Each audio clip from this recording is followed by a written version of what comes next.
People tell us here at First Down Playbook that really what we should do more of is take some of our run plays or some of our plays in general and just break them down for you on a video. And so we'll do that today. We'll take a look at this quarterback power read week. The first thing is we want to let you know, though, it's if you've got a membership, the First Down Playbook, the coaching points and player assignments are pretty detailed. And you've always got to have rules, particularly when you're doing any type of option play or read play like this is right here. But let's just take a look. We'll touch on it. Won't get too in the weeds with it. But all you're doing is you're running a quarterback power read to the weak side, and you're reading the end man on the line of scrimmage if you're that quarterback. Let's talk about the offensive line first. That versus a 5 technique or outside, that tackle is going to try to veer inside for the Mike backer. You've got 2 high right here, which you could get with 4 receivers on the line of scrimmage. You've got great numbers because you're including the quarterback in the option to run it too. So everybody's going to block back and protect the backside pulling guard, who will pull up and around, may go inside or outside of the read depending on how that end plays it, but they will look to block the next thing outside of that mic. Now, once again, 2 high, you got great numbers. The F and the pulling guard could both be looking at this wheel. Whoever engages first should engage. Whoever doesn't should get up on the second level, which would be your free safety here. So here's where First Down Playbook is very different than a lot of things that you might see online. We take each front, and we're looking at a 3-4 right here. Once it's 2 high, it's really the same thing.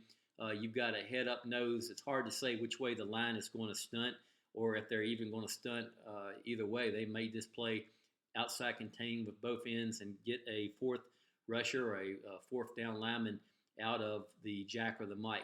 But once you get to where you see rotation, and it's weak side rotation, indicating that probably you're going to get the line and the wheel backer moving left to right as we look at it. So knowing that probably what's going to happen is that tackle is going to engage on that end as he goes down inside if he can't veer block up on the jack. And that is going to automatically make this a give read to the edge right here.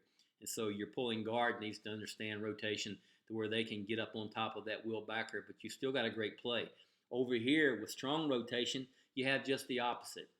Now you can pretty much expect that you're going to get Sam in stunt weak, no stunt weak, and this end will be outside. And so this may even end up being a kick out block for you pulling guard, and your quarterback will probably end up keeping it. So there's a 3-4, and that's usually the hard one because you don't know which way they're going to stunt until the ball is snapped. But if you go in, let's just take a look at an under right here. Once again, all the same things, except now you've got a B-gap defender, right? So if a B-gap defender, you're looking for a double team with that tackle and that guard, and you go double team to the mic backer, to the middle backer, and now at that point, your quarterback has a true read on this end. And based on the way the end plays it, he will either give it to the H or keep the ball. But once again, 2 high, great numbers. Even over here, though, if you get your F on that wheel backer or probably a nickel, so the matchup is better than the way we've got it drawn up here, you're going to be in good shape numbers-wise because of your quarterback.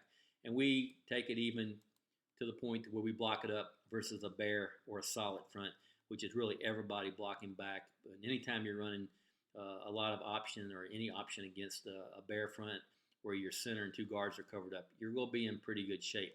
And the other thing we do is obviously we flip the play and you can run it to the left or right. So that's a real brief, coaching deal on this play.